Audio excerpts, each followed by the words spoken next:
স্বাগত আন্তর্জাতিক সংবাদে। আপনাদের সাথে আছি আমি নুজহাত রাহনুমা। ঢাকায় যুক্তরাষ্ট্রের নতুন রাষ্ট্রদূত হিসেবে মনোনীত হয়েছেন ব্রেন্ট ক্রিস্টেনসেন। সিনেটে পাশ হলেই তার নিয়োগ চূড়ান্ত হবে।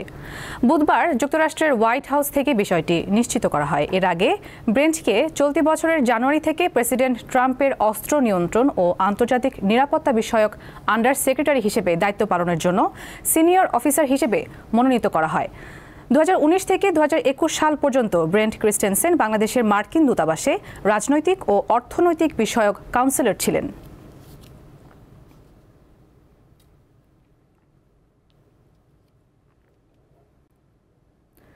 ইতিহাসের সবচেয়ে বড় সামরিক কুচকাওয়াজে অপ্রতিরোধ্য চীনের জানান দিলেন দেশটির প্রেসিডেন্ট শি জিনপিং। পশ্চিমা বিশ্বকে শক্তি দেখাতে কুচকাওয়াজে নতুন নতুন সব তাক লাগানো অস্ত্রের প্রদর্শন করে দেশটি। কুচকাওয়াজে যোগ দিয়েছেন রাশিয়ার প্রেসিডেন্ট ভ্লাদিমির পুতিন, উত্তর কোরিয়ার প্রেসিডেন্ট কিম জং উন সহ অন্তত 26টি দেশের রাষ্ট্রপ্রধানরা। কি নেই চীনের এই কুচকাওয়াজে? এক মঞ্চে হাজির পুতিন, কিম জং উন ও শি জিনপিং। উপস্থাপন করা হয় অত্যাধুনিক সব অস্ত্রের, যা এরই মধ্যে গোটা বিশ্বে আলোচনার বিষয়বস্তু। উপলক্ষটা দ্বিতীয় বিশ্বযুদ্ধে জাপানের আনুষ্ঠানিক আত্মসমর্পণের দিন। সেটিকেই সাড়ম্বরে উদযাপন করল অন্যতম পরাশক্তি চীন। রাজধানী বেইজিংয়ের তিয়ান আনমেন স্কয়ারে স্থানীয় সময় বুধবার সকালটি পরিণত হয় সামরিক শক্তির প্রদর্শনী মঞ্চে। ভিক্টোরি ডে উপলক্ষে দেশটির ইতিহাসে সবচেয়ে বড় এই সামরিক কুচকাওয়াজের আয়োজন। অনুষ্ঠানে যোগ দিতে বুলেট প্রুফ ট্রেনে করে কন্যাসহ চীনে আসেন উত্তর কোরিয়ার সর্বোচ্চ নেতা কিম জং উন। এছাড়া যোগ দেন রাশিয়ার প্রেসিডেন্ট ভ্লাদিমির পুতিন। এই প্রথম শি, পুতিন এবং কিম একসাথে এক মঞ্চে দেখা করলেন। এছাড়া ইরান এবং মিয়ানমারের মতো দেশগুলোর নেতারাও উপস্থিত ছিলেন।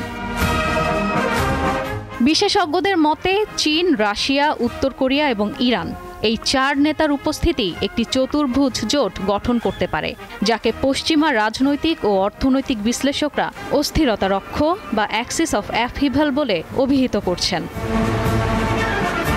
প্রায় 70 মিনিট ব্যাপী কুচকাওয়াজে প্রদর্শিত হয় চীনের সবচেয়ে উন্নত মানের ক্ষেপণাস্ত্র ও যুদ্ধাস্ত্র। এটাই প্রথমবার চীনের নতুন সামরিক কাঠামোর পূর্ণাঙ্গ প্রদর্শনী। কুচকাওয়াজে লেজার অস্ত্র, পারমাণবিক ব্যালিস্টিক ক্ষেপণাস্ত্র ও পানির নিচে পরিচালনায় সক্ষম বিশাল ড্রোন সহ অত্যাধুনিক সব নতুন অস্ত্র উন্মোচন করে চীন।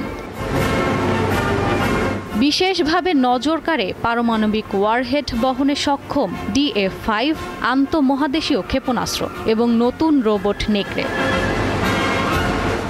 কুচকাওয়াজের শুরুতে দেয়া ভাষণে চীনা প্রেসিডেন্ট শি জিনপিং বলেন, অপ্রতিরোধ্য চীনকে কোনোভাবেই ভয় দেখানো যাবে না।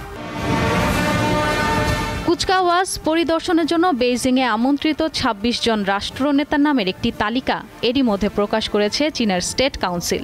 তাদের মধ্যে আছেন ভিয়েতনামের প্রেসিডেন্ট, বেলারুশের প্রেসিডেন্ট আলেকজান্ডার লুকাশেঙ্কো, ইরানের প্রেসিডেন্ট মাসুদ পেজেকশিয়ান, জিম্বাবুয়ের প্রেসিডেন্ট এমারসন মনানগাগোয়া, সার্বিয়ার প্রেসিডেন্ট আলেকজান্ডার ভুচিচ, কিউবার প্রেসিডেন্ট মিগুয়েল দিয়াজ ক্যানেল, মিয়ানমারের ভারপ্রাপ্ত প্রেসিডেন্ট মিং অং হ্লাই, মালয়েশিয়ার প্রধানমন্ত্রী আনোয়ার ইব্রাহিম, পাকিস্তানের প্রধানমন্ত্রী শাহবাজ শরীফ ও স্লোভাকিয়ার প্রধানমন্ত্রী রবার্ট ফিকো। চীনের এই শক্তি প্রদর্শনে নড়েচড়ে বসেছেন যুক্তরাষ্ট্রের প্রেসিডেন্ট ডোনাল্ড ট্রাম্প। নিজের মালিকানাধীন সামাজিক যোগাযোগ মাধ্যম ট্রুথ সোশ্যালে Xi Jinping, Kim Jong Un ও পুতিনকে যুক্তরাষ্ট্রের বিরুদ্ধে ষড়যন্ত্র করার জন্য তিরস্কার করেছেন ট্রাম্প। ইশরাত সুমা, দীপ্ত বার্তা কক্ষ। গাজা নগরীর নিয়ন্ত্রণ নেয়াকে কেন্দ্র করে অবরুদ্ধ ভূখণ্ডটিতে তীব্র হামলা চালাচ্ছে ইসরায়েল। মঙ্গলবার ইসরায়েলি হামলায় গাজায় শিশু ও সাংবাদিক সহ আরও 105 জন নিহত হয়েছেন। এর মধ্যে শুধু গাজা সিটিতেই নিহত হয়েছেন 50 জনের বেশি। এছাড়া নিহতদের মধ্যে অন্তত 32 জন ছিলেন ত্রাণ সংগ্রহে যাওয়া সাধারণ মানুষ। আল জাজিরা বলছে, মঙ্গলবারের হামলায় সবচেয়ে বেশি ক্ষতিগ্রস্ত হয়েছে গাজার ঘনবসতিপূর্ণ আল সাবরা মহল্লা। এটি গত কয়েকদিন ধরে টানা আক্রমণের শিকার হয়ে চলেছে। অন্যদিকে সাংবাদিকদের ওপরও হামলা অব্যাহত রয়েছে। মঙ্গলবার আল মানারার রসমি সালেম এবং ইমান আল জামলি নামের সাংবাদিক নিহত হন। এর ফলে 2023 সালের অক্টোবর থেকে এখন পর্যন্ত নিহত সাংবাদিকদের সংখ্যা বেড়ে দাঁড়িয়েছে 270 জনের বেশি।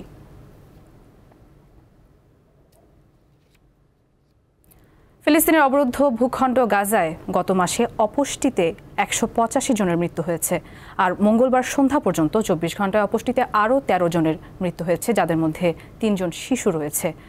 গতকাল মঙ্গলবার গাজার স্বাস্থ্য মন্ত্রণালয় এই তথ্য জানিয়েছে। এক বিবৃতিতে বলা হয়, জাতিসংঘের বৈশ্বিক ক্ষুধা পর্যবেক্ষণ সংস্থা the integrated food securities face classification IPC গত মাসের শেষ সপ্তাহে গাজার কিছু অংশে পূর্ণমাত্রার দুর্ভিক্ষ চলছে বলে ঘোষণা দেয়। এরপর থেকে এখন পর্যন্ত সেখানে 83 জনেরও বেশি মৃত্যু হয়েছে। এর মধ্যে 15টি শিশু রয়েছে। স্বাস্থ্য মন্ত্রণালয় আরও জানিয়েছে, উপত্যকার 5 বছরের কম বয়সী প্রায় 43,000 শিশু অপুষ্টিতে ভুগছে। 55,000-এরও বেশি গর্ভবতী ও স্তন্যদানকারী নারীও এই সমস্যায় আক্রান্ত। 2/3 গর্ভবতী নারী রক্তশূন্যতায় ভুগছেন। 2023 সালের 7 অক্টোবর থেকে ইসরায়েলের অবরোধের কারণে অবরুদ্ধ উপত্যকায় অপুষ্টিতে 361 জনের মৃত্যু হয়েছে, এর মধ্যে 130টি শিশু। ভিসার মেয়াদ শেষ হলেও যুক্তরাজ্যে অবস্থান করা 1 লাখের বেশি শিক্ষার্থীর বিরুদ্ধে কঠোর অবস্থান নিয়েছে দেশটির সরকার।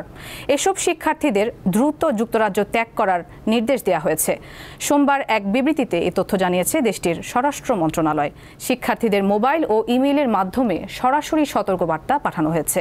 বলা হয়েছে তারা যেন দ্রুত দেশ ত্যাগ করে, অন্যথায় জোরপূর্বক ফেরত পাঠানো হবে। ইতিমধ্যে এ সংক্রান্ত তৎপরতাও শুরু করেছে সরকার। ব্রিটিশ স্বরাষ্ট্র মন্ত্রণালয়ের বরাতে বিবিসি জানায়, সাম্প্রতিক বছরগুলোতে বৈধভাবে শিক্ষার্থী ভিসায় যুক্তরাজ্যে আসা অনেকেই ভিসার মেয়াদ শেষ হওয়ার পরও আশ্রয় আবেদন করছেন, যা সরকারকে উদ্বিগ্ন করে তুলেছে। সরকারি পরিসংখ্যান অনুযায়ী 2024 সালের জুন পর্যন্ত 1 বছরে আশ্রয় আবেদনকারীদের প্রায় 13% ছিলেন শিক্ষার্থী। পাকিস্তানে 3টি সন্ত্রাসী হামলায় সেনা সদস্য সহ অন্তত 24 জন নিহত হয়েছেন।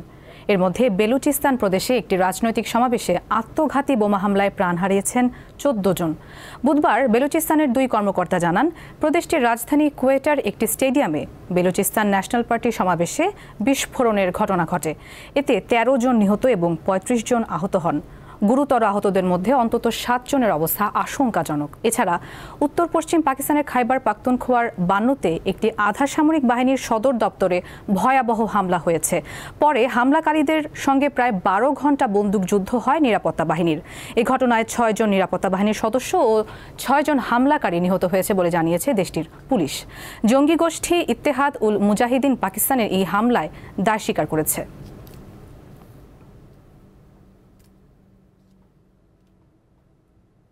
মালয়েশিয়াতে অভিবাসন বিরোধী বড় অভিযান চালিয়েছে কর্তৃপক্ষ।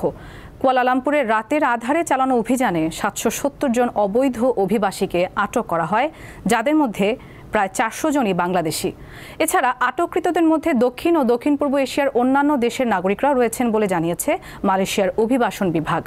বুধবার সংবাদ মাধ্যম নিউ স্ট্রেইট টাইমস জানায়, মালয়েশিয়ার রাজধানী কুয়ালালামপুরের বুকিট বিন্তাং এলাকায় রাতের বেলায় অভিযান চালানো হয়। সে সময় 770 জন অনিবন্ধিত অভিবাসীকে আটক করে দেশটির অভিবাসন বিভাগ। অভিযানের সময় বিভিন্ন দেশের শত শত অভিবাসী পালানোর চেষ্টা করলেও শেষ পর্যন্ত ধরা পড়েন। গ্রেপ্তার হওয়া ব্যক্তিদের মধ্যে 396 জন বাংলাদেশে রয়েছেন, তাদের মধ্যে 394 জন পুরুষ ও 2 জন নারী। এছাড়া মিয়ানমারের 235 জন পুরুষ, নেপালের 72 জন, ভারতের 58 জন, ইন্দোনেশিয়ার 17 জন পুরুষ ও 2 জন নারী এবং আরও 9 জন বিভিন্ন দেশের নাগরিক।